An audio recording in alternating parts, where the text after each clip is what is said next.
को हमारी तरफ से आप इस वक्त देख रहे हैं प्रोग्राम सलाम जेके गुलिस्तान न्यूज की नशरियात। मैं हूं आपका मेजबान इशफा गौहर। हस्बे मामूल और हस्बे वादा आपके सामने हाजिर खिदमत है। सुबह सुबह जब आप चाय की चुस्कियां ले रहे हैं, दफ्तर और स्कूल जाने की तैयारियों में मसरूफ है, तो हम आपको फटाफट रियासत और बैरूनी रियासत मौजूदा सियासी सूरत हाल के साथ साथ इख्तिसादी और दीगर मामला पर क्या कुछ चल रहा है आपके सामने रूबरू करवाएंगे। वो सारी खबरें और तजिया निगारों के पास चलेंगे, उनसे उनकी खबरों के बारे में पूछेंगे और साथ साथ पता करेंगे कि जो उन खबरों के पीछे की सियासत है वो क्या है और आने वाले दिनों में उसका असर और उसके जो इफेक्ट्स है वो कहां कहां से देखने को मिल सकते हैं। क्योंकि आज भी जो खबरें हैं वो काफी अहम है। दिल्ली से लेकर रियासत जम्मू कश्मीर की खबरें आपके सामने हम शेयर करेंगे और आपको बताएंगे कि क्या कुछ हो रहा है। सबसे पहले जरा बड़ी खबर की और बात करेंगे जिस पर पूरे मुल्क के अंदर पिछले कई दिनों से लगातार बहस हो रही थी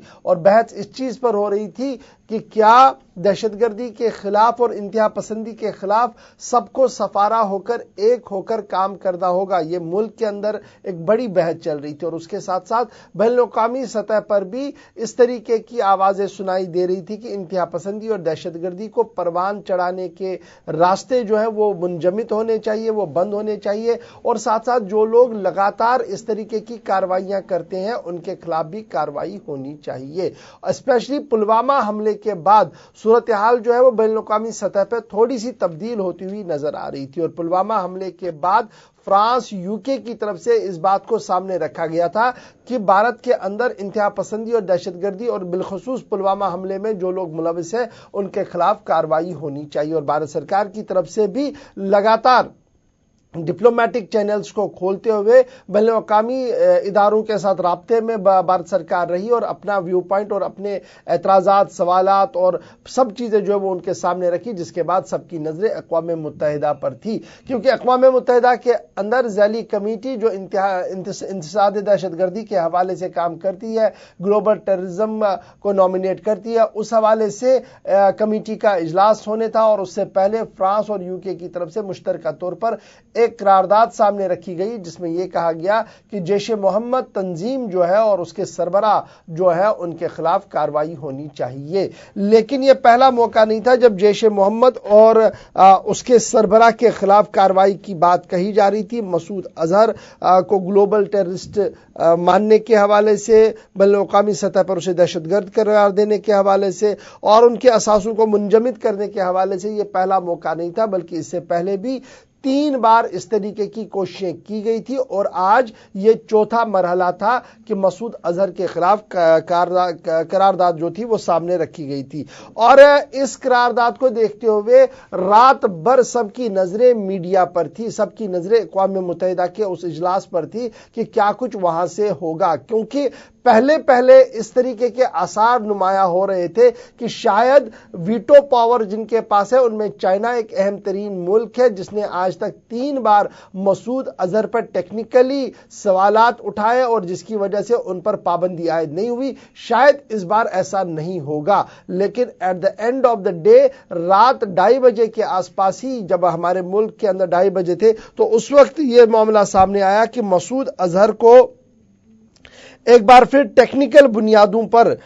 जो है वो सवालात उठाए गए और उन टेक्निकल बुनियादों पर जब सवाल उठाए गए तो सीधी सी बात है, जब सवाल उठे तो ग्लोबल टेररिस्ट जो थी बात वो मनी नहीं और वो हुई नहीं, जिसके बाद से ही सवालात और ज्यादा उठे और बातों में ये बातें भी सामने आई कि शायद और काम करने की जरूरत है, तब जाकर मामला जो है वो सुधर सकते हैं। यानी ग्लोबल टेररिस्ट का मामला जो था, फिलहाल चाइना वॉल जो है वो मसूद अजहर के आसपास ही दिखेगा और कोई भी कार्रवाई जो है वो नहीं होगी। और इसके जब ये मामला सामने आया कि ग्लोबल टेररिस्ट वो नहीं बनेंगे, हमारे साथ कर्नल एस.के. मंगोत्रा साहब थोड़ी देर में जुड़ेंगे जिस पर हम और बात करेंगे कि क्या कुछ वहां पर अब आगे हो सकता है। लेकिन वजारत खारजा का बयान जो है वो सामने आया, मिनिस्ट्री फॉर एक्सटर्नल अफेयर्स की तरफ से बात जो है वो सामने रखी गई है और एक्सटर्नल अफेयर्स मिनिस्ट्री की तरफ से जो बात रिएक्शन सामने आई है उसमें कहा गया कि चाइना ने जिस तरीके से एक बार फिर उस कोशिश को रोका जिस कोशिश के तहत जैश मोहम्मद तंजीम के सरबराह मसूद अजहर पर पाबंदी आयद करना और उन्हें मतलूब तरीन शख्स की फहरिस्त में डालकर उनके खिलाफ कार्रवाई करने की बात सामने रखी गई थी और जिस तरीके से उस पर एतराज उठाया गया वो दरअसल सही सिमत में सही कदम चाइना का नहीं है, बल्कि उन्हें चाहिए था कि वो जमीनी सूरत हाल को देखते और बैनुल-अक़वामी सतह में जो बातें हो रही थी उन बातों को देखते, जिसके बाद वो आगे अपना फैसला सुनाते। लेकिन जिस तरीके से लगातार उन्होंने चौथी बार अपना टेक्निकल मामला उठाते हुए कहा कि अभी और कुछ काम करने की जरूरत है और टेक्निकली वो सारी चीजें नहीं रखी गई है जिस तरीके से रखनी चाहिए थी, शायद वो चाइना का रुख सही नहीं है, क्योंकि यूएस, यूके, फ्रांस, ब्रिटेन और सभी देशों के सामने जब यह मामला रखा गया था तो यकजबान होकर उन्होंने इस बात को मान लिया था कि मसूद अजहर और उसकी जमात पर पाबंदी आयद होनी चाहिए। हमारे साथ कर्नल के मंगोत्रा साहब गालिबन जुड़ चुके हैं। कर्नल साहब, क्या तक मेरी आवाज आ रही है? तो बड़ा मामला यह है कि मसूद अजहर पर पाबंदी आयद नहीं हुई है और इस सिलसिले में अब वजारत खारजा का बयान भी सामने आया है और इस पर सियासत भी काफी ज्यादा तेज हुई है। दबे अल्फाज में मुख्तलिफ सियासी जमातों ने सीधे सीधे निशाना जो है वो भारत सरकार पर लगाया है। भारतीय जनता पार्टी की एक्सटर्नल अफेयर्स पॉलिसी पर सवाल खड़े किए हैं और ये कहा है कि जो लगातार कहा जा रहा था कि भारत सरकार के साथ सब देश एक साथ है, उसमें कहीं ना कहीं कमी है। कर्नल साहब, क्या तक मेरी आवाज आ रही है? मंगोत्रा साहब? हाँ, बिल्कुल आ रही है। कर्नल के मंगोत्रा साहब, क्या आप मेरी आवाज सुन पा रहे हैं? बिल्कुल मैं सुन पा रहा हूँ। आप मेरी आवाज सुन पा रहे हैं? हेलो। चलिए, थोड़ी देर में वो हमारे साथ ज्वाइन करेंगे क्योंकि ये बड़ी खबर है अभी तक की जिस पर हम बात कर रहे हैं और ये आवाज और ये बात जो है ये काफी अहम है कि जिस कोशिश को लेकर भारत सरकार की तरफ से लगातार कोशिशें की जा रही थी, शायद उसमें कोई कमी है जिसकी वजह से ये मामला जो है वो पेश आया। लेकिन जो जराया है, अगर उसकी बात को हम सही माने तो चाइना के सामने भी कोई दूसरा ऑप्शन नहीं है। क्यों दूसरा ऑप्शन? इसलिए उनके पास नहीं है क्योंकि जो एक बड़ी इन्वेस्टमेंट पाकिस्तान की अंदर चाइना की तरफ से की जा रही है उसमें एक बड़ा ट्राइब जो है वो मसूद अजहर का इलाका आता है, जिस ट्राइब को ये बिलोंग करते हैं और अगर वहां इन्हें वो यहां पर अभी ब्लॉक करवा देते तो शायद वहां पर जो इन्वेस्टमेंट पाकिस्तान के अंदर वो कर रहे हैं तो वहां से वो हैम्पर हो सकती थी, वो रुक सकती थी और वहां पर कार्रवाई जो है वो और उनके ट्राइब जो है वो कर सकते थे चाइना की उस कार्रवाई के खिलाफ। तो हो सकता है वो भी एक मामला चाइना के सामने हो। लेकिन कर्नल के मंगोत्रा साहब, किस तरीके से आप इस पूरे मामले को देख रहे थे? जो लगातार इशू हमारे सामने था और ये उम्मीद थी कि शायद अक़वाम मुत्तहिदा जो है वो कार्रवाई करेंगे, लेकिन अब इस तरीके से खबर जो सामने आई, तस्दीक शुदा खबर जो सामने आई, एक बार फिर wall of China Azhar Masood Azhar के आसपास जो है वो दिखा। देखिए गौर जी, ये तो बिल्कुल सही था कि या पहले भी हमें पूरी उम्मीद थी कि ये जो चाइना है वो वीटो करेगा इसको। वो इसलिए करेगा कि देखिए उसके बाकी दोस्त ने कोई इंटरेस्ट नहीं दिखाया पाकिस्तान में। जब ऐसी हालात हो, जब हमने सर्जिकल स्ट्राइक करी है तो उसको अगर टेररिस्ट कैंपों पर स्ट्राइक करे तो उसको कोई उसका रिएक्शन खास नहीं था। पर इसके ऊपर जो है वो उसका आप देखिएगा कुछ ना कहीं उसका इंटरेस्ट तो है ही पाकिस्तान में, ये तो आप भी जानते हैं। और उसमें क्या है कि पाकिस्तान में इंटरेस्ट उसका इसलिए है कि उसको अभी वहां पर जो अब अपनी कॉलोनी वो डॉर पोस्ट पर बना रहा है, उसने जो कॉरिडोर लिया है, जो इकोनॉमिक कॉरिडोर उन्होंने चाइना से पाकिस्तान और द्वार तक बनाया है, जो अपनी इंपोर्ट तक, तो उसका वो पूरा फायदा उठाना चाहते हैं। और उसमें वो कहीं भी ये नहीं चाहते कि जो पाकिस्तान है वो उनका थोड़ा उसमें झुक जाए, वो ये कहे कि देखिए आपने कहीं भी हमारी जो है वो मदद नहीं की। तो इसलिए हालांकि फ्रांस ने, यूके ने और यूएस ने इसको फॉरवर्ड किया था इसका नाम, तब वो नहीं हुआ और वो मेरे को नहीं लगता कि ये लोग करेंगे। चाइना इसको डेफिनेटली ये बताना ही चाहेगा कि वो इनकी पाकिस्तान में है और मदद करना चाहता है, ऐसी कोई बात नहीं है, हम आपके साथ हैं, ये तो उनको दिखाना ही चाहेगा कहीं ना कहीं पर। तो ये हमें पूरी उम्मीद थी कि वो नहीं करेंगे, नहीं जगह करेंगे। मेरे को तो ये पूरी उम्मीद थी कि ये वीटो कर देंगे। हालांकि इतनी सुपर पावर ने इसके ऊपर इसका नाम रिकमेंड किया और इतना बड़ा इसके ऊपर इनाम है इसके सर के ऊपर, तो फिर भी ये देखिए कि ये इंटरनेशनल वो है, चाइना का इंटरेस्ट है पाकिस्तान में, ये बिल्कुल क्लियर है, इसमें कोई डाउट नहीं है। और ये आगे भी होगा जब तक कि कहीं चाइना को ही हिट ना हुआ, तो जैसे पहले चाइना को एक बार हिट हुआ था तो उनको कहीं हिट होगा और चाइनीज कहीं जो उड़ेंगे, तो फिर ही उसके बाद ये मेरा ख्याल है कि हो सकता है ऐसा कुछ हो। पर जब तक ये नहीं है तब तक चाइना इसको वीटो करता रहे। तो क्या इसको हम ये भी माने कि जो हमारी फॉरेन अफेयर्स पॉलिसी है विजाविज चाइना, विजाविज पाकिस्तान, उसमें अब कुछ चेंज लाने की जरूरत है, कुछ नेक्स्ट लाइन ऑफ एक्शन को लेने की जरूरत है? क्योंकि पिछले 4 साल से जिस तरीके से लगातार कोशिशें हुई है, 3 अटेम्प्ट जो हुए हैं, जो फेलियर अटेम्प्ट हुए हैं, उसमें क्या हमारी तरफ से कोई कमी लग रही है आपको कि हम चाइना को परस्यू नहीं कर पा रहे हैं? देखिए गौर जी, इसमें कोई, मैंने आपको बिल्कुल क्लियर बात कही कि चाइना का जो इंटरेस्ट है वो कभी भी किसी भी हालत में पाकिस्तान इस मामले में हेल्प करने पीछे नहीं हटेगा, नंबर 1। नंबर 2 ये है कि अगर इसने कहीं पर, और जैसे यूएस में कोई बातचीत होती है, कहीं भी होती है, और यूएस हो सकता है फिर ऐसा ना हो कि कोई ऐसा बिन लादेन वाला ही दूसरी स्कीम बने और इसको वो उधर से उठा के ले जाए और पाकिस्तान यही कहता रहे कि वायलेशन हो गई हमारी, जैसे हमारी तरफ से वायलेशन है, उनकी तरफ से कोई वायलेशन नहीं होती। जब बिन लादेन को उठा के ले गए तब कभी पाकिस्तान नहीं बोला कि मेरी एयर स्पेस वायलेट हो गई। तो चीज यह है कि हो सकता है फिर सुपर पावर कोई दूसरी प्लान करें और उसमें फिर पाकिस्तान को बहुत भारी कब्जा उठाना पड़ेगा। तो ये हमारी तरफ से जो फॉरेन पॉलिसी आप कह रहे हैं, मेरी तरफ से बिल्कुल ठीक है। हमारे चाइना से अच्छे रिलेशन है, उनसे अच्छे रिलेशन है, हमारे को कोई ऐसा जरूरत नहीं है और हम अपने काम कर रहे हैं और कहीं ना कहीं देखेंगे कि कहीं करेंगे। हमें जैसे अभी एयर स्ट्राइक हुई, ये तो इनकी किस्मत थी कि फॉर्चुनेटली ये वहां नहीं था, अगर ये होता तो शायद ये उधर ही साफ हो जाते ये लोग। तो ऐसी बात नहीं है, हमारी फॉरेन पॉलिसी मेरा ख्याल बिल्कुल जो हम कर रहे हैं बिल्कुल ठीक चल रही है। चलिए, बहुत शुक्रिया हमारे साथ ज्वाइन करने के लिए। Colonel SK. मंगोत्रा साहब बात बता रहे थे भारत पाकिस्तान के रिश्तों के हवाले से, क्योंकि मसूद अजहर और इस तरीके के नाम जो है वो काफ़ी ज़्यादा सुर्खियों में थे पिछले कई दिनों से, और सबको ये उम्मीद थी कि शायद कुछ होगा और चाइना अपनी पॉलिसी में चेंज लाएगा, लेकिन चेंज हुई नहीं। अब जरा फटाफट से बढ़ते अपनी एक और खबर की और आपको बताते चले कि चुनावी दंगल के अंदर 2-3 रियासतें जो है वो काफ़ी अहम रियासतें रहती है और उन रियासतों में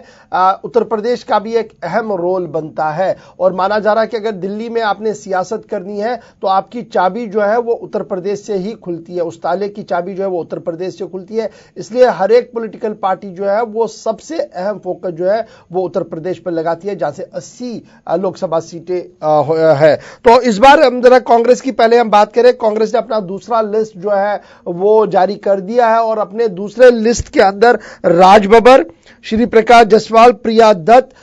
का नाम जो है वो काबिल जिक्र है। इसके साथ साथ किसान नेता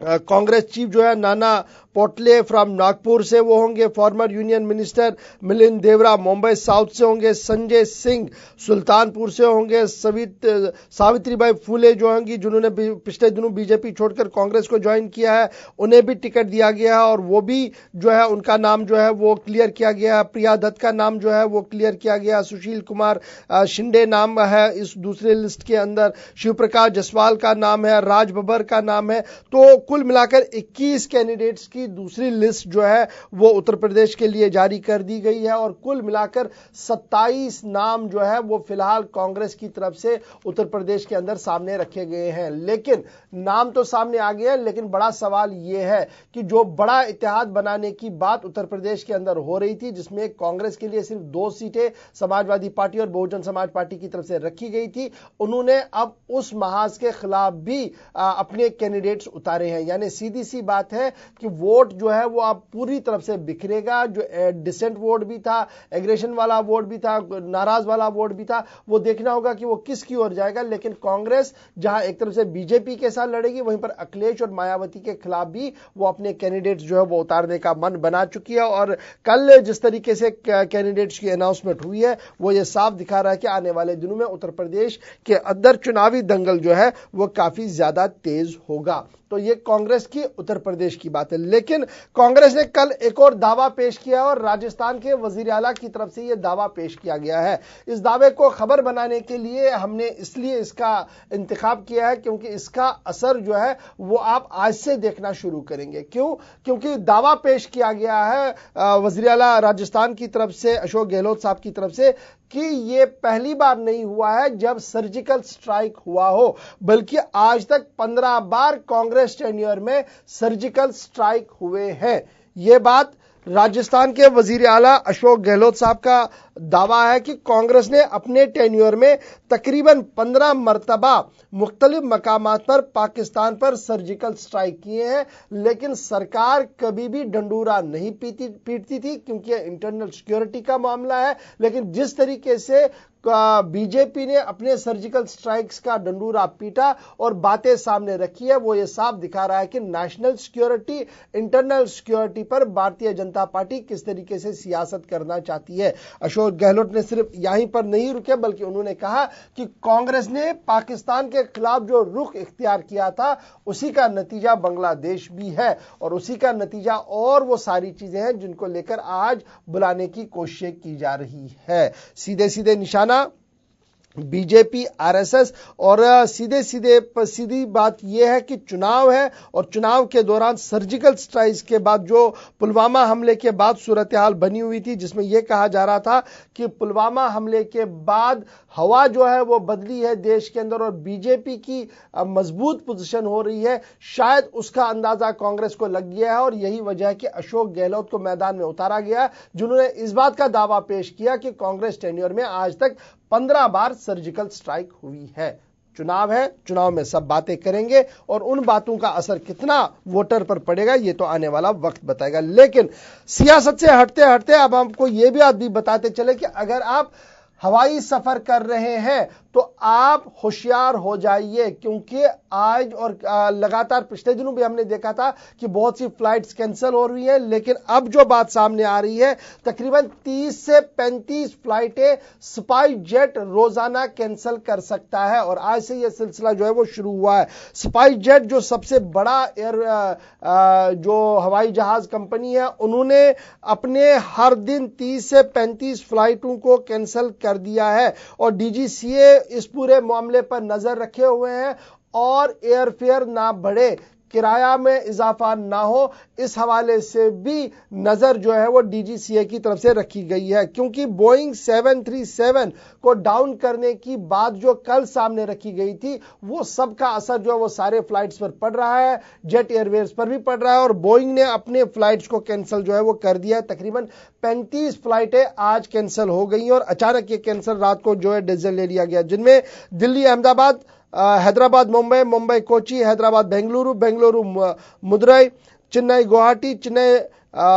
पोर्ट ब्लेयर, दिल्ली पुणे, दिल्ली गोवा और इसके साथ साथ शायद जम्मू कश्मीर का नाम भी इसमें है, चूंकि लिस्ट काफी बड़ी है। जम्मू कश्मीर के हवाले से भी 2 फ्लाइटें जो वो कैंसिल हो सकती है और तकरीबन डीजीसीए का मानना है कि अभी आने वाले दिनों में यह क्राइसिस और भी बढ़ सकती है, क्योंकि 737 बोइंग सिर्फ स्पाइस के पास नहीं है, जेट के पास नहीं है, बल्कि और भी कंपनियां जो है वो इसी डमी को चलाती हैं और वहां पर जब तक ग्राउंड क्लियरेंस नहीं आएगी तब तक उन्हें आगे बढ़ने की इजाजत नहीं दी जाएगी। तो होशियार हो जाइए, अगर आपकी टिकट है तो कैसे आप उसको आगे पीछे करेंगे, रिशेड्यूल करेंगे, किस फ्लाइट में जाएंगे, इस चीज को जरा ध्यान से देखिए। अब फटाफट से बढ़ते हैं हम अपने जम्मू कश्मीर की ओर, क्योंकि जम्मू कश्मीर के अंदर भी सियासी पारा हर दिन बढ़ रहा है। जूं पहले फेज के चुनाव नजदीक आ रहे हैं उतनी ज्यादा सियासत भी हो रही है और सियासी पार्टियों की तरफ से बयानात और काउंटर बयान भी जो है वो दिए जा रहे हैं। सबसे पहले उमर अब्दुल्ला के बयान को लेते हैं, जिन्होंने कहा कि असेंबली चुनाव में ताखीर जो है वो तौहीन के बराबर है और दूसरा सवाल जो उन्होंने उठाया कि ताखीर क्यों हुई है, वजीर आजम इंतखाबी पैगाम, यानी वजीर आजम की तरफ से कल जो ट्विटर पर और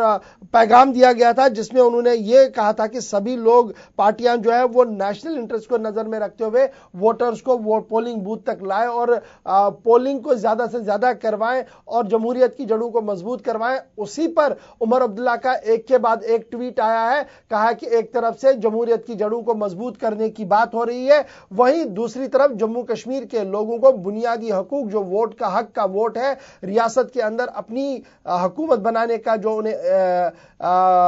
कानून है, उसकी खिलाफ वर्जी जो है वह हुकूमत की तरफ से की जा रही है। रियासत के साबिक वजीर आला उमर अब्दुल्ला ने वजीर आजम नरेंद्र मोदी से मुखातिब होकर कहा कि रियासती अवाम को अपना जायज जमहूरी हक फराहम किया जाए ताकि अवाम अपनी सरकार का खुद इंतखाब करे। समाजी राब्ता साइट ट्विटर पर वजीर-ए-आज़म नरेंद्र मोदी की अपील पर अपने रद्द-ए-अमल का इजहार करते हुए रियासत के साबिक वजीर आला उमर अब्दुल्ला ने वजीर-ए-आज़म से मुखातिब होकर कहा कि रियासती अवाम को अपना जायज जमहूरी हक दिया जाए ताकि लोग अपनी सरकार का खुद इंतखाब करें। उमर अब्दुल्ला नरेंद्र मोदी की अपील पर रद्द-ए-अमल दे रहे थे। यह पहला मौका नहीं है जब इस तरीके से बात कही गई हो, बल्कि आपको याद होगा कि 10 मार्च को भी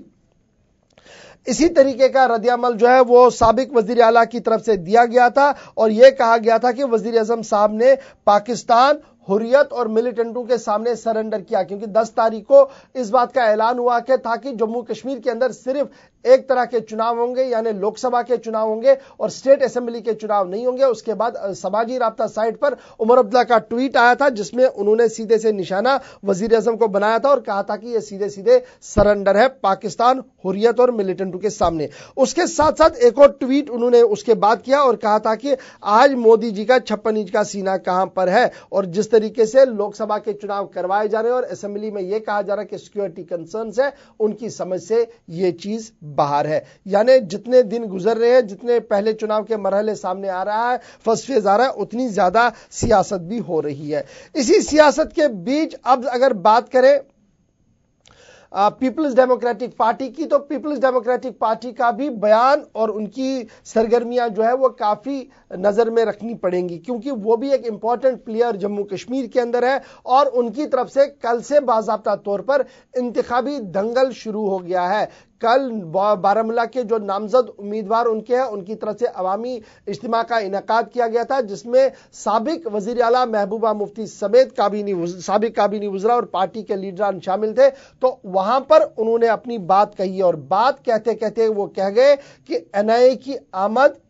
एनसी कांग्रेस की देन है, भारत के आम इंतखाबात कश्मीरियों के लिए आफत है। महबूबा मुफ्ती साहिबा का यह बयान आया है और साथ साथ इस बयान में उन्होंने कहा कि रियासत में कौमी तहकीकाती एजेंसी की आमद कांग्रेस और नेशनल कॉन्फ्रेंस मखलूत सरकार की देन करार देते हुए पीडीपी सदर महबूबा मुफ्ती ने कहा कि भारत के आम इंतखाबात कश्मीरियों के लिए आफत और जुल्म व सितम की फिजा लेकर आते हैं। 2014 के आम इंतखाबात से कबल कांग्रेस ने मोहम्मद अफजल गुरू को फांसी देकर वोट हासिल करने की कोशिश की, जबकि आज के इंतखाबात के लिए पकड़ दकड़ जमात इस्लामी और दीगर मौलवियों को तख्त मश्क बनाया जा रहा है। बांडीपोरा में पार्टी कारकुनों से चुनावी खिताब के दौरान पीडीपी सदर महबूबा मुफ्ती ने कहा कि एनआईए को 2009 में कांग्रेस और नेशनल कॉन्फ्रेंस मखलूत सरकार रियासत पर सवार करवाई थी, जिसका नतीजा आज हमारे सामने है। यानी इलेक्शन महबूबा मुफ्ती साहिबा जो लड़ना चाहती है वो जमात इस्लामिया, हुर्रियत और इन्हीं मुद्दों पर लड़ना चाहती है कि किसने क्या किया और 2014 में क्या कुछ हुआ। उनका मानना है कि उनकी पार्टी ने हमेशा दिफा किया और यह पॉलिसी अडॉप्ट की कि किसी न किसी तरीके से इफ़ाम व तफ़हीम के जरिए से मसाइल का हल निकले। शैलेंद्र अहमा साहब हमारे साथ जुड़ेंगे, हमारे साथ अरुण गुप्ता जी भारतीय जनता पार्टी के तर्जुमान भी जुड़ेंगे और विनोद कुमार जी भी हमारे साथ जुड़ेंगे, जिनसे हम बात करेंगे एक एक करके और जानने की कोशिश करेंगे कि क्या कुछ इन बयानों के माने हैं। हमारे साथ शैलेंद्र अहमद साहब पॉलिटिकल कमेंटेटर जो है वो जुड़ चुके हैं, सियासी मुबस्सिरीनों में इनका शुमार होता है और जम्मू कश्मीर की सियासत पर काफी गहरी नजर रखते हैं। अहमद साहब बहुत शुक्रिया हमारे साथ ज्वाइन करने के लिए। किस तरीके से साबिक वजीर आला महबूबा मुफ्ती साहिबा के बयान को आप देख रहे हैं? एक तरफ से एनआईए पर भी सवाल है कि नेशनल कॉन्फ्रेंस और कांग्रेस ने उन्हें लाया, जबकि जमीनी हकायक कुछ और भी है, और दूसरी तरफ से जमात इस्लामिया पर बैन, हुर्रियत पर पाबंदी और मीरवाइज पर समन करने पर भी सवाल उठाए जा रहे हैं और यह कहा जा रहा है कि यह सारा चुनावी दंगल है और चुनाव जम्मू कश्मीर के लोगों के लिए मुसीबत बनकर आता है। किस तरीके से इस बयान को आप देखते हैं? गौर साहब, दो बातें इसमें साफ हैं। एक तो ये कि कश्मीर सेंट्रिक पॉलिटिक्स जितना भी है वो कम्युनल एजेंडा जो है सेपरेटिस्ट का, उसके आगे पीछे कहीं घूमने की कोशिश नहीं करता, सिर्फ उसके अराउंड घूमता रहता है जी। इट इज वेरी अनफॉर्चुनेट, बहुत दुख की बात है कि जहां एक तरफ हम ये बात करते हैं, सब लोग कहते हैं कि जो दृष्टिकोण है, जो हमारी सोच है वो सेकुलर होनी चाहिए, वो संप्रदायों को लेके नहीं, देश की एकता को लेके होनी चाहिए। वहीं पे महबूबा जब सरकार में होती हैं तो उनका रुख कुछ और होता है। फारूक जब सरकार में होते हैं तो उनका रुख कुछ और होता है, और ये लोग जब सरकार से बाहर होते हैं तो ये सेपरेटिस्ट देश को तोड़ने का जो एजेंडा है ये सिर्फ उसके ऊपर बात करते हैं। हुर्रियत पे या जो जमायते इस्लामी है इस पे बैन लगाना, ये 1990 में सबसे पहले ऐसी बात हुई थी। उससे पहले शेख अब्दुल्ला के समय में आप सोचिए, there was a blanket ban on Jamaat Islami, because Jamaat Islami has, हमेशा ये देखा गया है कि जमायत इस्लामी के जो तार हैं वो पाकिस्तान की सियासत के साथ जुड़े होते हैं, वो पाकिस्तान की हाई कमीशन के साथ जुड़े होते हैं। ऐसी स्थिति में क्या महबूबा मुफ्ती हिंदुस्तान को तोड़ने की बात कर रही हैं? क्या वो ये चाहती हैं कि जम्मू कश्मीर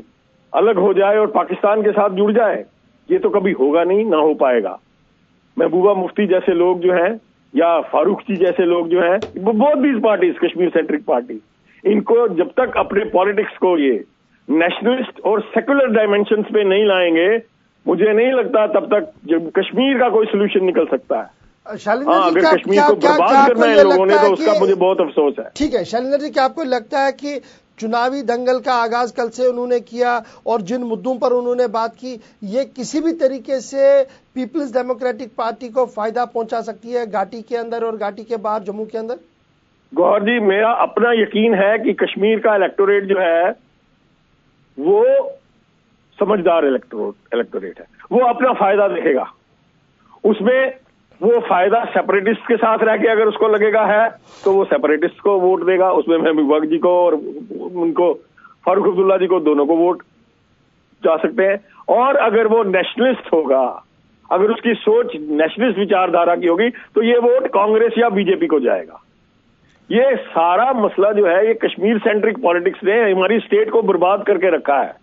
जम्मू के बारे में, लद्दाख के बारे में कभी भी इन लोगों का विचार जो है वो स्पष्ट नहीं रहा है। उनको ये अपनी सियासत का एक कठपुतली बना के और जम्मू, ये सारा ही निजाम बदलने वाला है साहब, सच्ची बात ये है। चलिए, बहुत शुक्रिया शैलेंद्र अहमद साहब, आपका मानना है कि इससे कोई फायदा नहीं होगा। हमारे साथ भारतीय जनता पार्टी के state vice president Arun Gupta ji भी ज्वाइन कर चुके हैं। अरुण गुप्ता जी, बहुत बहुत शुक्रिया हमारे साथ ज्वाइन करने के लिए। महबूबा मुफ्ती साहिबा ने कल से बाज़ाब्ता तौर पर अपनी पॉलिसी का ऐलान कर दिया, यानी इलेक्शन दंगल में क्या कुछ कहना है वो उन्होंने बात जो है वो सामने रख दी है। एज ए बीजेपी के स्टेट वाइस प्रेसिडेंट के किस तरीके से महबूबा मुफ्ती के बयान को आप देखते हैं कि कहां पर आप इसको देखते हैं कि ये कहीं पर इसका फायदा हो सकता है या पुशबैक इसका हो सकता है? आप किस बयान की बात कर रहे हैं? वो तो बहुत बयान देती हैं सुबह से शाम तक। आप किस बयान की बात कर रहे हैं? जिसको लेकर कल उन्होंने अपना जो चुनावी सफर शुरू किया, कहा कि जमात इस्लामिया पर बैन, हुर्रियत पर क्रैकडाउन करना और इस तरीके से मौलवियों पर गिरफ्त करना, उनके ऊपर भी प्रेशर था बीजेपी टेन्योर के दौरान जब आप सरकार के अंदर थे, उन्होंने काम करने नहीं दिया, उन्होंने बीजेपी को रोका, लेकिन जब सरकार गिरी तो उन्होंने सब कुछ ये किया। एक तो ये है, और दूसरा उनका ये मानना कि जब भी चुनाव होते हैं तो ये मुसीबत लेकर आते हैं कश्मीर और जम्मू के लिए। किस तरीके से इन दोनों चीजों को आप देखते हैं? हमें लगता था कि इतने साल सियासत में रहने के बाद महबूबा जी शायद थोड़ी सी सिचुएशन को समझेंगी और मैच्योरिटी में अपना कदम रखेंगी। देखिए, उन्होंने हमें काम करने दिया या नहीं करने दिया, हमने किया या क्या हुआ, लेकिन इसके लिए एक बात बड़ी साफ है कि हमारा जो अलायंस में आना था पीडीपी के साथ, वो बेसिकली जम्मू कश्मीर स्टेट के एक बेटरमेंट के लिए था, जम्मू कश्मीर स्टेट की प्रोग्रेस के लिए था, जो इतने सालों में इन लोगों ने अपने बिल्कुल ये जो एक टिपिकल सियासत करते हैं ये लोग, अपीजमेंट सियासत जो करते हैं, ये अपीजमेंट सियासत की वजह से कभी भी जम्मू कश्मीर आगे जा नहीं सका। और पर्टिकुलरली जब मैं जम्मू की और लद्दाख की बात करूं, इसको 100% इन्होंने इसी चीजों से करके किया है। और हमारा मानना ये था कि शायद एक नेशनलिस्ट पार्टी के साथ अगर इनका अलायंस हुआ है, ये भी समझेंगे कि इनका जो दायित्व है समाज के प्रति या इस राज्य के प्रति जो इनका दायित्व है उसको समझेंगे। लेकिन हमें बहुत अफसोस है इस बात को कहना पड़ता है, और हम कहते भी हैं कि इन्होंने हमारे साथ आने के बाद भी अपना सेपरेटिस्ट का और बाकी जो इनका एजेंडा था वो नहीं इन्होंने छोड़ा, और शायद उसी का ये परिणाम था कि हम इनके साथ ज्यादा नहीं चल पाए। लेकिन एक बात बड़ी साफ है साहब, हमें समझ आनी चाहिए क्या जम्मू कश्मीर की जब हम बात करें और कश्मीर की पर्टिकुलरली बात करें, क्या इनकी कोई ये इनहेरिटेड प्रॉपर्टी है कि ये जब भी चाहे जिस तरह चाहे कश्मीर के लोगों को उस तरह मोल्ड कर लेते हैं लोग? उनकी इकोनॉमी को लेके, उनकी हर चीज को लेके इन्होंने हमेशा चीजों को स्टेक पे लगाया है। पर हमारा भाजपा का मानना बहुत साफ है साहब कि हम जो हैं किसी भी कीमत पे एंटी नेशनल फोर्सेस को अपने देश में नहीं काम करने देंगे किसी भी कीमत पे, चाहे वो कश्मीर में हो चाहे वो कहीं भी हो। तो इसलिए आज इनको समझ जाना चाहिए वंस फॉर ऑल कि ये चीजें जो हैं हमें इस देश में और इस देशवासियों को किसी भी कीमत पे माननीय नहीं है। अरुण गुप्ता जी, एक चीज जानना चाहूंगा, जो बातें मीडिया के अंदर थी तो क्या मैं उसको सही मानूं कि बीजेपी को काम करने नहीं दिया पीडीपी ने और अपर हैंड हमेशा पीडीपी का रहा? जिस तरीके से उन्होंने चाहा आपसे फैसले करवाए, चाहे वो एफआईआर को वापस लेने की बात है, चाहे हुर्रियत पर कार्रवाई ना करने की बात है, जिस तरीके से महबूबा मुफ्ती आज दावा पेश कर रही है। देखिए, मैंने जैसे पहले कहा कि उनका ये कहना है कि उन्होंने हमें काम नहीं करने दिया, ये सरासर उनको मान लेना चाहिए कि वो किस पार्टी के साथ उनका अलायंस था और उस पार्टी की अपनी क्षमता क्या है और उस पार्टी का अपना लेवल क्या है। ये शायद किसी से बात छुपी नहीं है। हम एक नेशनलिस्ट पार्टी हैं, एक नेशनल पार्टी हैं, इंटरनेशनल लेवल पे हम परफॉर्म करते हैं। तो उन्होंने हमें काम नहीं करने दिया, ये बात जो है बिल्कुल। लेकिन जब हम उनके साथ अलायंस में हैं और उन्होंने बहुत ही चीजें ऐसी की जो नहीं करनी चाहिए थी उनको, और एक अलायंस का जो एक धर्म होता है, अलायंस का जो एक दोनों पार्टी का वो होता है, उन्होंने हमें बहुत जगह पे मिसलीड किया, बहुत जगह पे डिसीव भी किया। तो शायद यही रीजन था कि हम उनके साथ ज्यादा चल नहीं सके और हमें बाहर आना पड़ा इसके लिए। तो उनका ये कहना कि नहीं करने दिया, और मैंने कहीं पे ये भी सुना है उनके कहने के, उन्होंने कहा कि हमने नकेल डाल दी। ये जो बातें होती हैं और एक अपने पार्टनर के लिए इस तरह की बातें करना जो है, जो उनके साथ अलायंस में रहे हैं, ये उनको शोभा नहीं देता। क्योंकि जैसे मैंने कहा कि उनको एक अब मैच्योर लेवल पे आके एक अपनी जो बयान है वो देने शुरू करने चाहिए। इस तरह के इमेच्योर बयान एक ठीक लगता नहीं है किसी भी पॉलिटिकल पार्टी। बहुत शुक्रिया अरुण गुप्ता जी, भारतीय जनता पार्टी का व्यू पॉइंट रखने के लिए। बात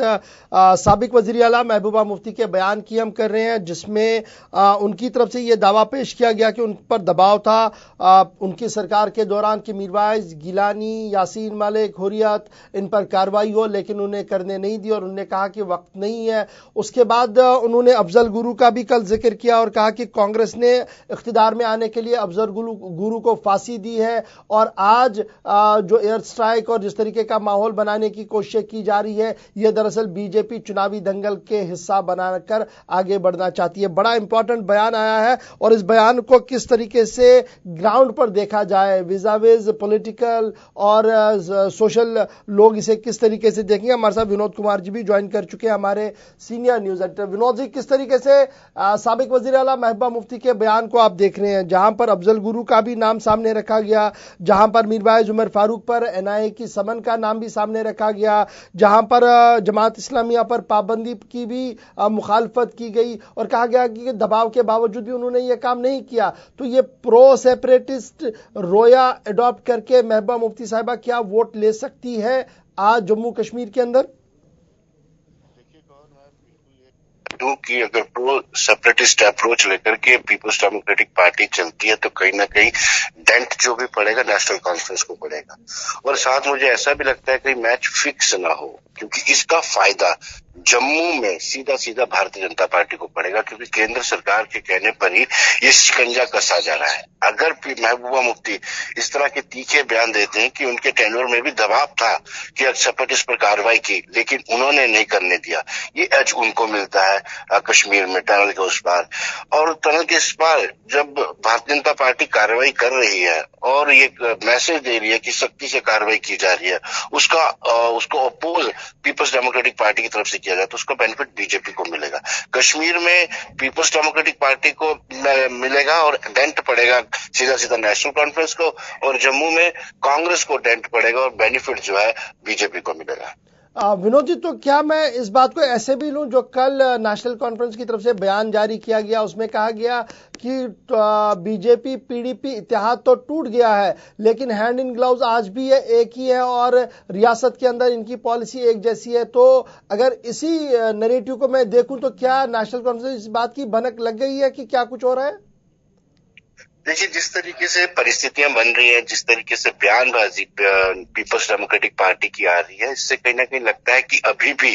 अंदर खाते कहीं ना कहीं दोनों के बीच में कुछ ना कुछ तो जरूर है। जिस तरीके से एक प्री प्लान तरीके से आप सेपरेटिस्ट के खिलाफ शिकंजा कसते हैं और उसी प्री प्लान तरीके से एक बयानबाजी जारी की जाती है सेपरेटिस्ट के फेवर में, और कहा जाता है कि हमारे टेन्योर में भी केंद्र सरकार या यूनियन होम मिनिस्ट्री इस तरह का दबाव बनाती थी, लेकिन हम दबाव के अंदर नहीं आए। और यही एक वजह है कि नेशनल कॉन्फ्रेंस को भी इस चीज का एहसास हो गया है कि अंदर खाते कहीं मैच फिक्स ना हो। तो क्या मैं ये मानूं कि बीजेपी शिवसेना का इतिहास जो मुंबई के अंदर था उसी तरीके का इतिहास जम्मू कश्मीर के अंदर भी दरपर्दा है और किसी भी वक्त सामने आ सकता है? लेकिन ऐसा नहीं कह सकते। और शिवसेना और बीजेपी का जो गठबंधन महाराष्ट्र में हुआ है उससे बड़ा ही अलग है, क्योंकि अगर ये ओपनली हाथ, लेकिन तेवर तो वैसे ही है ना। देखिए, वो सामना में लिखते हैं प्रधानमंत्री चोर है, लेकिन शाम को जाकर चाय भी इकट्ठे पीते हैं। तो यहाँ पर भी तो उसी तरीके का माहौल बन रहा है। लेकिन यहाँ पर पीडीपी अगर बीजेपी सामने आ जाती है दोनों मिल करके, तो मुझे लगता है कि नुकसान में होगा। लोकसभा चुनाव में उनको सीधा सीधा नुकसान पहुंचेगा। ये बिहाइंड द कर्टन कुछ कर सकते हैं, सामने नहीं कह सकते हैं कि हम गठबंधन में है या प्री पोल अलायंस है या पोस्ट पोल अलायंस होगा। इस तरह की भनक अगर वोटर्स को लगती है तो कहीं ना कहीं नुकसान दोनों ही पार्टियों को होगा।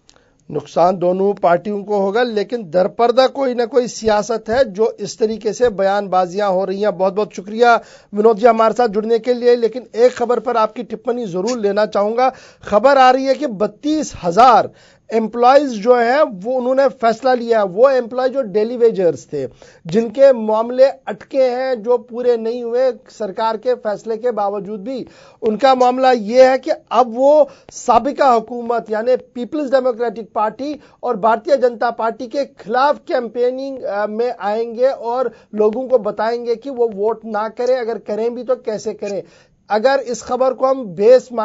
लाइन बना के हुए चले तो कितना नुकसान जम्मू और कितना आप कश्मीर में देखते हैं? देखिए, कौन जो कल हमारी पीएचई के डेली वेजर से बातचीत हुई है और उन्होंने कल प्रोटेस्ट भी रखा था, सरकार से खासे नाराज भी थे और जिस तरीके से आपने कहा वैसा ही वो कह रहे थे। लेकिन वो कल जो उन्होंने कहा कि हम कोशिश करेंगे कि पोल बाइकआउट किया जाए या फिर नोटा का इस्तेमाल किया जाए। ये इस तरह का स्टेटमेंट किसी एक व्यक्ति ने दिया होगा, लेकिन जो का कॉमन फोरम बना है, कॉमन फोरम ने कहा है कि हम किसी भी पॉलिटिकल जमात को वोट नहीं देंगे, हम नोटा का इस्तेमाल करेंगे और पहले से उन्होंने कहा कि हो चुका तो हम पोल का भी बाइकआउट करेंगे। ठीक है, नाराजगी है उन डेली वेजर्स के बीच में। नाराजगी है, जब नई नई सरकार बनी थी तभी से सूचियां लिस्ट बनाना शुरू कर दी थी कि हम डेली वेजर को रेगुलराइज करने जा रहे हैं, लेकिन अभी तक डेली वेजर्स को रेगुलराइज नहीं किया गया। रेगुलराइज तो छोड़ो, और उनको टाइमली सैलरी भी नहीं दी जाती है। एक तो सैलरी नॉमिनल सी होती है, तो दूसरा आप 8-10 महीनों के बाद, सालों के बाद सैलरी दोगे तो कम से कम उनकी नाराजगी तो वाजिब है। गुस्सा कल उनमें था और गुस्सा पीडीपी और बीजेपी के खिलाफ ही था। चलिए, बहुत शुक्रिया हमारे साथ ज्वाइन करके बात रखने के लिए। देखते हैं कि आगे एम्प्लॉयज की ये नई बात जो है नोटा या सरकार के खिलाफ बात करने की, ये कितनी आगे बढ़ती है। लेकिन बात हर छोटी छोटी भी अहम होती है और जब चुनावी महीना सामने हो, चुनाव सामने हो, तो एक एक आदमी की बात और एक एक पार्टी की बात जो है वो काफी वजन भी रखती है। बात जरा आगे बढ़ाते हैं और अब बात करते हैं पीडीपी की ही। जरा एक और मामला भी है और वो ये है कि कौन कहां से चुनाव लड़ेगा, बड़ा सवाल ये है। और हमारे जो जराया पीपल्स डेमोक्रेटिक पार्टी के अंदर है, उनका मानना है कि इतवार तक पार्टी अपनी अनाउंसमेंट कर देगी कि कौन कहां से कैंडिडेट होगा। एक कैंडिडेट की अनाउंसमेंट ऑलरेडी हो गई है, जहां पर कल महबूबा मुफ्ती नॉर्थ कश्मीर बारामूला के अंदर थी, बारामूला कैंडिडेट के साथ थी, जहां पर उन्होंने अपनी पोल कैंपेनिंग का आगाज तो कर दिया है। लेकिन श्रीनगर, बडगाम और गांधरबल जो एक पार्लियामेंट्री कॉन्स्टिट्यूंसी है और साउथ कश्मीर जो दूसरी पार्लियामेंट्री कॉन्स्टिट्यूंसी है, वहां पर कौन होगा और लद्दाख के अंदर क्या कुछ होगा, इस पर सलाह मशवरा जो है वो पार्टी के अंदर जारी है। और पीडीपी के जराया के हवाले से जो हमारे पास चंद नाम आए हैं, उनमें श्रीनगर पार्लियामेंट्री सीट के लिए साबिक वजीर गुलाम नबी लोन हांजुरा का नाम भी सामने है और साथ साथ मोहम्मद अशरफ मीर जो साबिक वजीर भी है, सुनवार को रिप्रेजेंट कर चुके हैं, उनका नाम भी है और नजीर अहमद खान। 3 नाम श्रीनगर के लिए है। और अगर श्रीनगर की हम बात करें जहां फारूक अब्दुल्ला की कैंडिडेट होने में लगभग ऑलमोस्ट सारे क्लियर हो गया और सिर्फ अनाउंसमेंट होना बाकी है, तो उनके मुकाबले में जो 3 नाम दिए जा रहे हैं उनमें गुलाम नबी लोन हांजूरा, मोहम्मद अशरफ मीर और नजीर अहमद खान। नजीर अहमद खान इससे पहले भी पार्लिमानी चुनाव जो है वो लड़ चुके हैं। तो इसके साथ साथ अगर हम जम्मू की बात करें तो जो पार्टी के सोर्सेज हमें बता रहे हैं वो ये है कि 2014 के कैंडिडेट यशपाल शर्मा को जम्मू पुंछ पार्लियामेंट्री सीट के लिए दोबारा भी लाया जा सकता है। इसके साथ साथ मोहम्मद अरशद मलिक उधमपुर पार्लियामेंट्री सीट के लिए भी चुने जा सकते हैं। नाम पार्टी के सामने है, 2-3 दिन के अंदर अंदर फाइनल होना है। लेकिन लद्दाख के अंदर क्या कुछ होगा, थोड़ा सा वहां पर पार्टी अभी कश्मपुरसी की हालत में है और वहां पर जो पार्टी की सिचुएशन है वो थोड़ा सा अलग है, क्योंकि वहां पर रीजनल फोर्सेस का एक बहुत बड़ा रोल रहेगा। लद्दाख यानी करगिल और लेह के अंदर रीजनल फोर्सेस जो हैं, जो रिलीजियस फोर्सेस है, वो जो डिसीजन लेंगे उसका एक बड़ा अमल दखल रहेगा। और यही वजह है कि स्टेट एग्जीक्यूटिव की मीटिंग जो 20 मार्च को तय पाई गई है, वहां पर लद्दाख का हतमी फैसला लिया जा सकता है। ये पीडीपी के जराया हमें बता रहे हैं। लेकिन पीडीपी नेशनल कॉन्फ्रेंस के साथ साथ बात करेंगे अब जरा इलेक्शन कमीशन ऑफ इंडिया के दफ्तर की, जहां पर कल जहां पर मीटिंग मुनक्किद हुई है और लगातार इलेक्शन के कंडक्ट के हवाले से पूरे मुल्क के अंदर क्या कुछ होगा वो बातें तो चल रही है। लेकिन अब खबर यह है कि जम्मू कश्मीर के लिए नामजद 3 ऑब्जर्वर्स हैं, मुबस्सिरीन हैं, वो जम्मू कश्मीर के दौरे पर आज पहुंच रहे हैं। और जो हमारे पास चीफ इलेक्टोरल ऑफिसर के दफ्तर से खबर मौसूल हुई है वो ये है कि आज सबसे पहले तीनों लोग फॉर्मर आईएएस अफसर विनोद जुत्शी, फॉर्मर आईएएस अफसर नूर मोहम्मद और फॉर्मर आईपीएस अफसर एएस गिल, जो 3 special observer election commission of India की तरफ से अपॉइंट किए गए हैं, वो 2 दिन के दौरे के लिए जम्मू कश्मीर आज थोड़ी देर में पहुंचे रहे हैं। तकरीबन 10:30 के आसपास खबर यह है कि सबसे पहले वो श्रीनगर पहुंचेंगे, जहां पर सभी पॉलिटिकल पार्टीज के रिप्रेजेंटेटिव्स के साथ वो मुलाकात करेंगे, number 1। Number 2, state administrative part पर भी वो दोबारा बात करेंगे और जम्मू में भी यही पार्ट जो है वो आगे बढ़ेगा। काम उनको सौंपा गया है कि लोकसभा के चुनावों के अंदर ऐसन तरीके से सब कुछ आगे बढ़े, लेकिन बड़ी जिम्मेवारी यह है कि चुनावी दंगल यानी लोकसभा के साथ साथ स्टेट असेंबली का इंतखाब हो और उस सिलसिले में ग्राउंड एसेस करने के लिए दोबारा इन्हें काम सौंपा गया है। अब कब ये रिपोर्ट वापस क्या देंगे, किस तरीके से इलेक्शन कमीशन आगे बढ़ेगा, यह एक बड़ा सवाल है। हिलाल हमारे साथ थोड़ी देर में ज्वाइन करेंगे, जिनसे हम हिलाल जी बताइएगा, इलेक्शन कमीशन का वफद हमारे हिसाब से 10:30 बजे पहुंचेगा, जो ऑब्जर्वर्स हैं क्या कुछ तैयारियां हैं और पॉलिटिकल पार्टीज का क्या मूड है, क्योंकि हमारे पास खबर आ रही है कि एहतजाज दर्ज किया जाएगा इन सभी ऑब्जर्वर्स के सामने। देखिए, एहतजाज दर्ज किया जाएगा, बल्कि हम ये कह सकते हैं कि इससे पहले जो इलेक्शन कमीशन ऑफ इंडिया की जो टीम यहाँ पर कश्मीर वारिद हुई थी और उसके बाद जो उन्होंने यहाँ मुख्तलिफ स्टेक होल्डर्स के साथ बात की थी, चाहे वो पॉलिटिकल पार्टीज थी या पुलिस या स्टेट एडमिनिस्ट्रेशन, उनके साथ बात हुई थी और उस बातचीत के बाद सिर्फ लोकसभा के इंतखाबात मुनाकिद कराने का फैसला लिया गया था। और आज का ये दौरा कहीं ना कहीं उसी तनाजुर में है जब पीडीपी, नेशनल कॉन्फ्रेंस, कांग्रेस और बाकी इलाकाई जमातों ने एहतजाज किया था कि अगर सब कुछ इन प्लेस है, अगर लोकसभा के इंतखाबात के लिए पूरी तैयार है सरकार और बाकी इंतजामिया और इलेक्शन कमीशन ऑफ इंडिया, तो फिर इन इंतखाबात को एक साथ यानी असेंबली और लोकसभा इंतखाबात को एक साथ कराने का क्या जवाब है। नेशनल कॉन्फ्रेंस ने पहले ये जो है एहतजाज किया और उन्होंने कहा कि ये डेमोक्रेसी को लेकर सवाल है और उन्होंने इसे मजाक करार दिया था। तो इसी तरह से पीडीपी ने ये कहा कि अगर सिक्योरिटी का इशू बताया जाता है तो फिर क्या वजह है कि जब पूरा मुल्क और पूरी सिक्योरिटी के इदारे, मुल्क के तमाम सिक्योरिटी के इदारे जंग के लिए तैयार थे, तो क्या जम्मू कश्मीर के इंतखाबात उस जंग से ज्यादा बड़े खतरनाक थे कि यहाँ ये दोनों एक साथ नहीं हो सकते। तो इस तरह से जो कांग्रेस पार्टी है, तो कांग्रेस पार्टी का ये व्यू था कि इन इंतखाबात को मौखर करने का मतलब ये है कि ये सुप्रीम कोर्ट के रूलिंग की कहीं ना कहीं खिलाफ वर्जी है। तो इस तरह से आज का ये दौरा जो 3 ऑब्जर्वर्स जिन्हें अपॉइंट किया गया है इलेक्शन कमीशन ऑफ इंडिया की जानब से, उन्हें एक बार फिर जम्मू कश्मीर भेजा जा रहा है और आज वो 10:30 से 11:10 तक कश्मीर यानी श्रीनगर पहुंच सकते हैं और यहाँ पर आने के बाद आज वो एक बार फिर पॉलिटिकल पार्टी के साथ बातचीत करेंगे। इलेक्शन कमीशन के दफ्तर से क्या कुछ खबर आपको है? क्या रिव्यू हो सकता है? क्या जो फैसला लिया गया है इलेक्शन कमीशन की तरफ से कि सिर्फ लोकसभा के चुनाव है, क्या उसमें कोई तरमीम की गुंजाइश है कि अब जनरल इलेक्शन स्टेट के भी होंगे? इसके में कोई अनाउंसमेंट हो सकती है इस मशावरत के बाद? देखिए गौर, ये जो दौरा है, मैं यही बताने जा रहा था कि ये जो दौरा है इससे पहले भी इलेक्शन कमीशन ऑफ इंडिया में एक मीटिंग हुई है जम्मू कश्मीर के इंतखाबात को लेकर, खासतौर पर असेंबली के इंतखाबात को लेकर। और मैं यही बात बता रहा हूँ कि जब इलेक्शन कमीशन ऑफ इंडिया पर ये सवालात उठाए जा रहे हैं कि वो कहीं ना कहीं बायस है और उसके बाद ये इस तरह का अमल जो है एक बार फिर दोहराया जा रहा है। और जो कुछ इलेक्शन कमीशन के जो सोर्सेज हैं उनके मुताबिक ये जो इंतखाबात है ये बिल्कुल साथ साथ किए जा सकते हैं और कोशिश की जाएगी कि जो उन पर इल्जाम लगाए गए हैं उन्हें कहीं ना कहीं जवाब देने की कोशिश की जाएगी। और एक साथ इलेक्शन कराना बहुत मुश्किल है, जो इलेक्शन कमीशन के सोर्सेज के हवाले से हमें खबर मिली है, बल्कि इसके ऑल्टरनेट में कहीं ना कहीं नजदीक में ही इन इंतखाबात को कराना, इस हवाले से कोई बातचीत हो सकती है। ताहम इसके लिए आज ये कमीशन है जो आज 3 रुकनी टीम है, ये रियासती पुलिस के डीजी और उसके साथ साथ चीफ सेक्रेटरी और मुख्तलिफ पॉलिटिकल पार्टी से बातचीत करेगी और एक फाइनल व्यू जो है वो आज लिया जा सकता है, यानी आज और कल जो ये दौरे पर जम्मू और श्रीनगर में आ रहे हैं।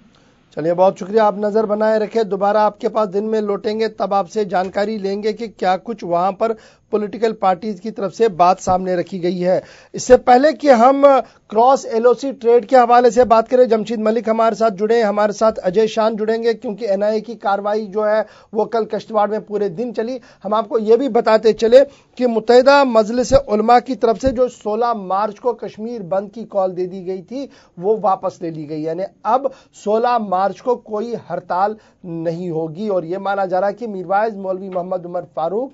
की दरख्वास्त पर यह फैसला जो है वो लिया गया था, क्योंकि उन्होंने कहा था कि मीरवाइज उमर फारूक की तरफ से यह रिक्वेस्ट की गई थी मुत्तहिदा मजलिस उलमा को कि कोई भी स्ट्राइक नहीं होनी चाहिए और स्ट्राइक ना की जाए। और कल मुफ्ती आजम मुफ्ती नासरुल इस्लाम की तरफ से बाज़ाब्ता तौर पर बयान जारी किया गया और अब यह कहा गया कि 16 तारीख को जो है वो कोई भी एहतजाज नहीं होगा और किसी तरीके की बंद कॉल जो है वो नहीं होगी। तो ये बात भी काफी अहम थी। और कल ही मीरवाइज के खिलाफ जो एनआईए समन जारी हुआ था, इस पर कल प्रेस कॉन्फ्रेंस भी हुई है और उस प्रेस कॉन्फ्रेंस में प्रोफेसर भट्ट ने कहा कि जो खुद violence of victim of violence हो वो किस तरीके से वायलेंस को प्रमोट करेंगे, और हमने हमेशा पीस को प्रमोट किया है और हमने हमेशा बातचीत के जरिए से मसाइल का हल ढूंढा है और आज भी हम उसके लिए कमर बस्ता है। और जिस तरीके से हमारे आवाज को दबाने की कोशिश की जा रही है ये दरअसल सही जमहूरी हल नहीं है, यह हुर्रियत का मानना है। लेकिन फटाफट से अब जरा भारत पाकिस्तान के रिश्तों की बात करते हैं। क्रॉस एलओसी ट्रेड कल